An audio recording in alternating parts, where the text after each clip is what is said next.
Hello everyone, welcome to game 21. So last time I was playing the game which was against the d4 d5 bishop f4 against the London. I played c5 and after e3 I played queen b6. There's a line knight c6, c3, queen b6, queen b3, and then there's like a little cool continuation with c4, queen c2, and then I'm going to play e5. So let's stay tuned for that when that happens, because I believe that's gonna be much cooler way to play. At least hopefully I will I will this time remember my preparation. So let's start game 21, and yeah, we are playing Blitz 3-2. I'm going to try and be quieter whilst I'm playing. Oh, so we might actually get the London, but this time it's gonna be most likely the Jobava line. So here I will play knight f6.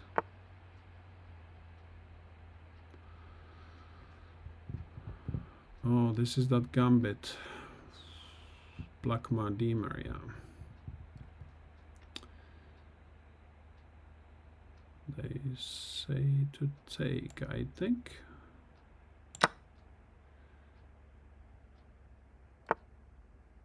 That's a typical Blackmar-Diemer. Blackmar-Diemer.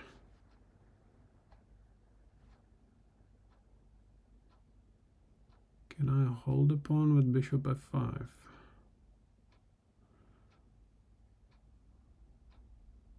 So this is first time this has been played against me, and I know what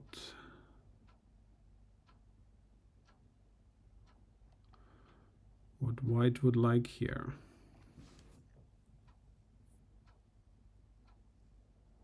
I don't know what I should want as black, so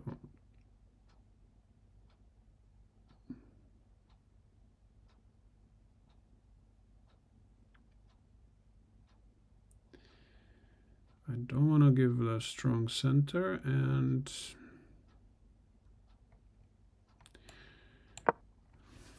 I'll try and play something like a bit of a counter gambit, or if you will, explode the center.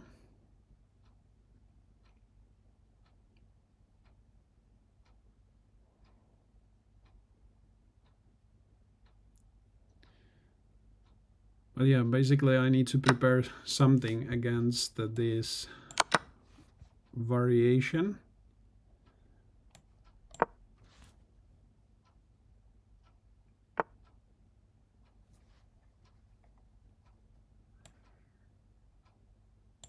I can definitely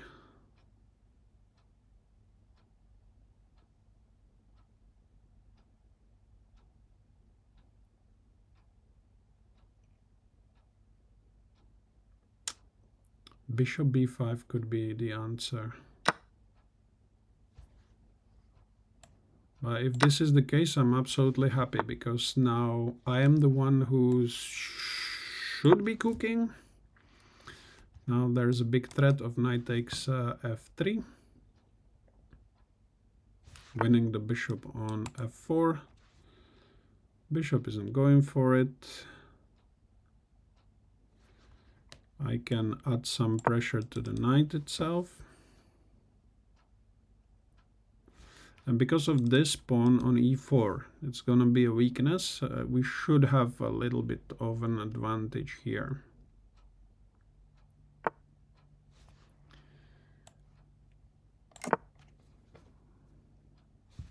I can potentially lose pawn here.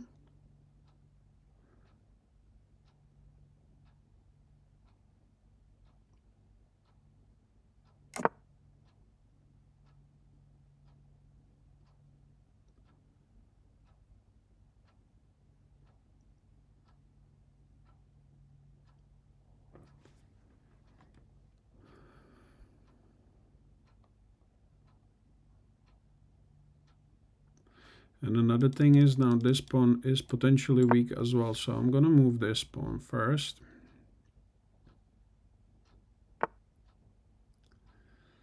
Knight c3, a smart move.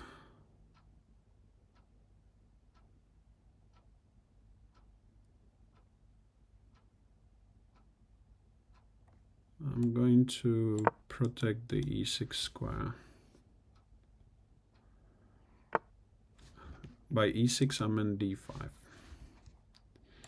And now maybe protect as well the a7 pawn temporarily. Knight d4. Okay. Can always trade and play knight c6.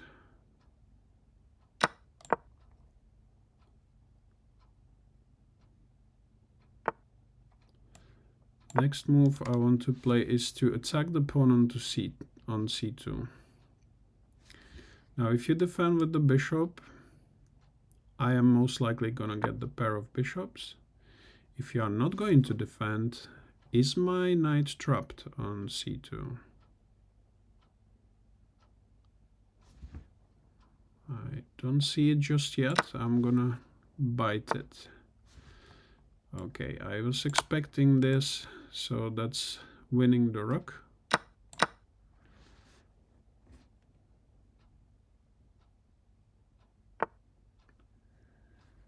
Bishop there, knight here.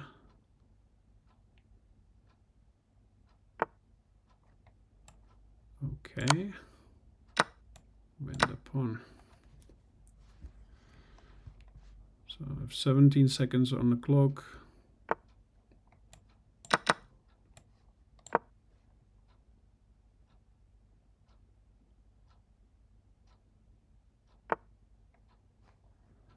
Attacking my rook, my precious rook. Finding a loft for the king. Attacking the bishop. Running. Attacking the king. Waiting on g2. Taking. Checking maybe.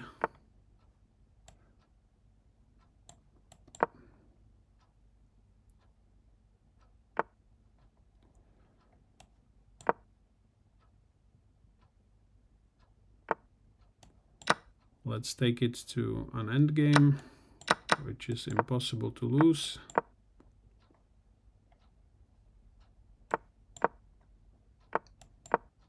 Honestly, I don't know what the opponent is doing. This is not only over, this is also over.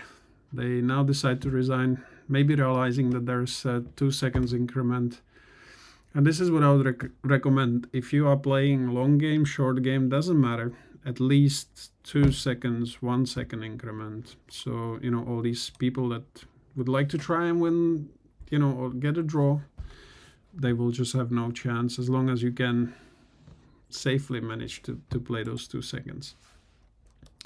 So Blackmar-Diemer Gambit. No idea what to play here as black. So e5 was more or less just my way to try and bail out of this. But I will find, a promise, after this game, I will be a little bit prepared for the next one. And that's the whole idea why I'm playing, why I'm basically playing now the blitz games, because you get a lot more games much faster and you can therefore be exposed to more openings. So bishop f4 I have no problem with. Now knight c6, here I'm starting to have a problem for white. If I would do something, it would probably be bishop b5. So I cannot take here because now, whoa. So maybe he can play, I can play c6, but then can maybe at least get the pawn and retreat the bishop. Yeah, so the material is equal. I have pair of bishops there. So bishop b5 is the one move. Obviously, if I play with this one, then I lost a clear knight. So that's one idea for black, and the second idea is for white. I mean, a second idea would be to play e6, and if I take here and here, then, you know, even if I take, or I am forced to take on f3 at some point, the situation is now reversed. I am the one with the weak pawn on e6, and it would be white who plays for the win. Even though I'm extra pawn up right now, so it's probably, yeah, but I think white would be a bit better. There's one way to get rid of this pawn that's probably not, you won't be able to protect that pawn, so I'll push e6. Now what happened instead is this, and now I have super comfortable game. I'm threatening to take here with a check, and then the weak bishop will fall. So black retreats, which is white retreats, which is a surprise to me because I would probably take here at least once with the knight. But it doesn't matter. It doesn't make that much difference. What's really important is that the e4 is going to be a weak pawn, and we can always attack it from all sorts of sides.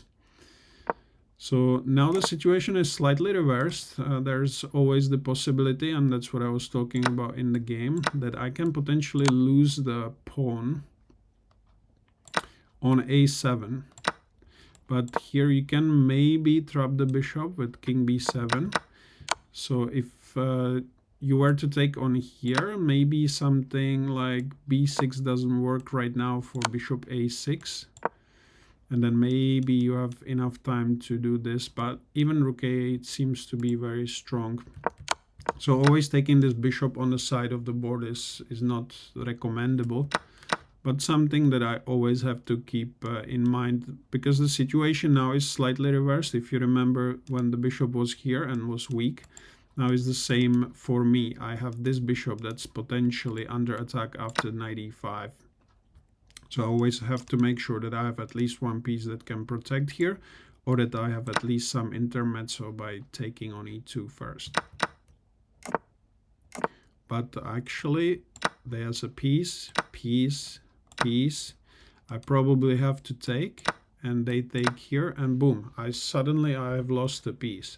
So I have to be able to protect the bishop after recapturing on e5. This is one tactic that my friend was always beating me, was some of those, like the intermezzos, like bishop e2, king e2, and boom, I was down a piece. So here, protecting the f7 backward pawn, probably a good thing. Also fortifying this knight a little bit more. Taking away the knight d5 jump. Knight d4 is only helping me because I have no problem trading the knight, and then I want to go here with a bishop and have like a really strong position in the center, and eventually, once, you know, we trade a couple of rooks or something, there will be this option. So now actually, I know I was saying that I don't believe that the knight is trapped, but how about rook c1, bishop b3, and bishop d1? I could see this in the game, and I still went for it inexplicably, because I was hoping that something wrong might happen, but I was hoping that it will happen to the opposition.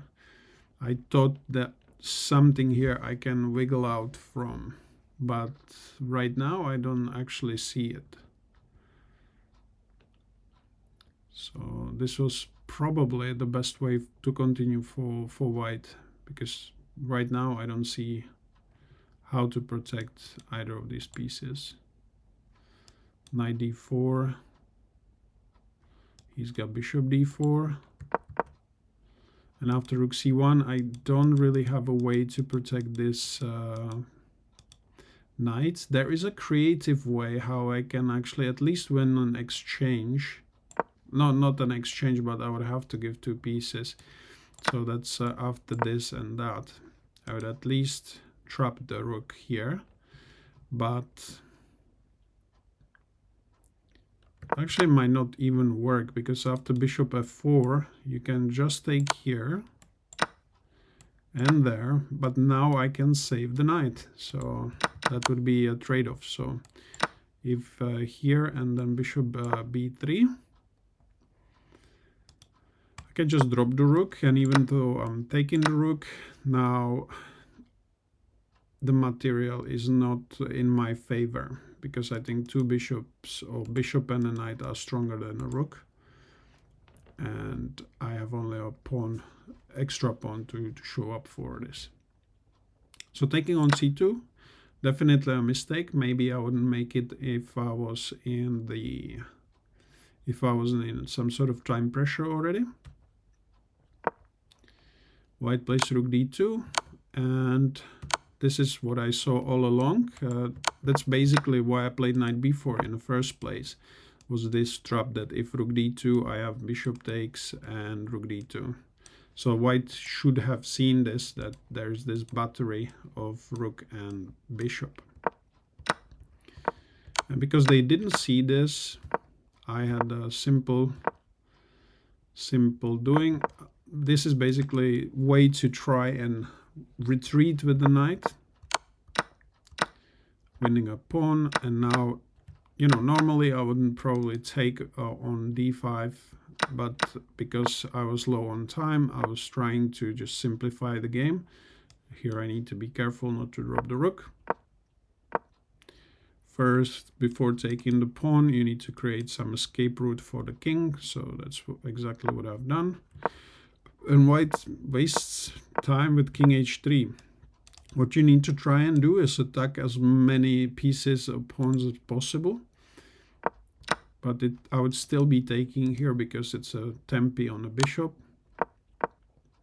And here I could have taken here, but I saw rook h5, g5, take g2, attacking the bishop again. So that's exactly what I've done.